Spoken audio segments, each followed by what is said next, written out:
Shalom, salam jumpa kembali dalam Renungan Harian Katolik bersama dengan saya, Pastor Andreas Rusdin. Salah satu fenomen alam yang mengagumkan dan mungkin juga Anda sukai adalah melihat pelangi, warna-warni.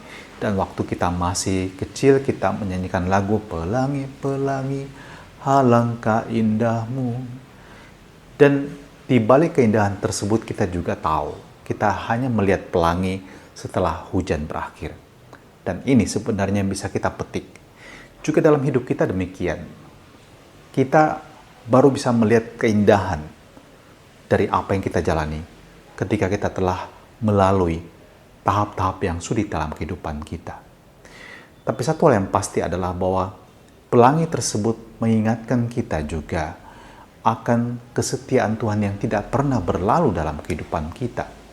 Meskipun mungkin kita harus menghadapi saat memikul salib yang tidak ringan dalam kehidupan kita.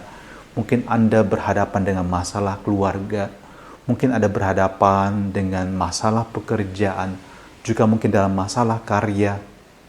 Yakinlah bahwa Tuhan tidak akan berlalu dalam janjinya. Tuhan adalah Allah yang setia. Kalau kita manusia bisa berlaku tidak setia, Allah tidak mungkin menjadi pribadi yang tidak setia. Sebab dia tidak dapat menyangkal siapa dirinya. Dan dia adalah Allah yang setia. Dalam bacaan pertama dengan sangat indah digambarkan bagaimana ketika air bah telah berlalu, Allah kemudian meletakkan busurnya di langit. Meletakkan busurnya di awan, dan itu yang kita sebut sebagai pelangi. Dan tanda tersebut adalah tanda perjanjian Allah dengan umat manusia, dengan makhluk yang ada di atas muka bumi. Bahwa sekali-kali Allah tidak akan membiarkan hal itu terjadi kembali, di mana kehidupan di atas muka bumi seluruhnya musnah. Dan kita bisa melihat inilah tanda cinta Tuhan. Allah berhenti dalam murkanya, dan Allah memulai kembali sesuatu yang baru dalam kehidupan manusia. Dan ini juga bisa kita pegang kadang-kadang di dalam pergumulan-pergumulan hidup. Di sana Allah juga membantu kita memulai sesuatu yang baru. Mungkin dalam bentuk pertobatan dalam kehidupan ini. Perubahan dalam sikap perilaku kita. Bagaimana kita mungkin memperlakukan juga sesama. Mari kita bisa melihat bahwa di sana ada sesuatu yang indah. Allah membentuk kita. Dan kemudian hidup kita menjadi lebih baik.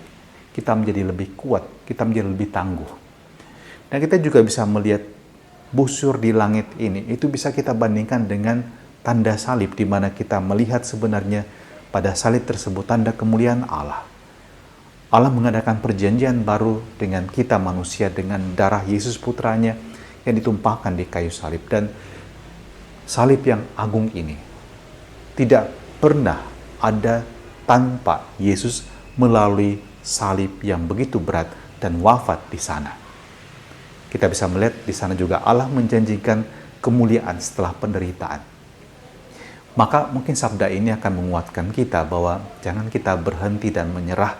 Jangan kita mudah berputus asa. Jangan hanya memikirkan apa yang dipikirkan oleh manusia. Pikirkan apa juga yang dipikirkan oleh Allah. Mungkin Allah punya rencana yang baik untuk Anda. Mungkin Allah justru akan mengirimkan berkat-Nya melimpah setelah ini semua berlalu. Yang Anda hadapi dengan mungkin ratap tangis, mungkin dengan kesedihan dan mungkin kekecewaan yang berat. Percayalah, janji Tuhan tidak akan berlalu. Kita percaya Tuhan adalah Allah yang setia dan Dia pasti akan memenuhi janjinya dalam hidup saya dan juga dalam hidup Anda. Maka mari kita mohon berkat Tuhan untuk menghadapi juga mungkin peristiwa-peristiwa hidup yang tidak mudah, dan kita mohon kekuatan dan bimbingan rahmat-Nya dalam nama Bapa, Putra, dan Roh Kudus. Amin.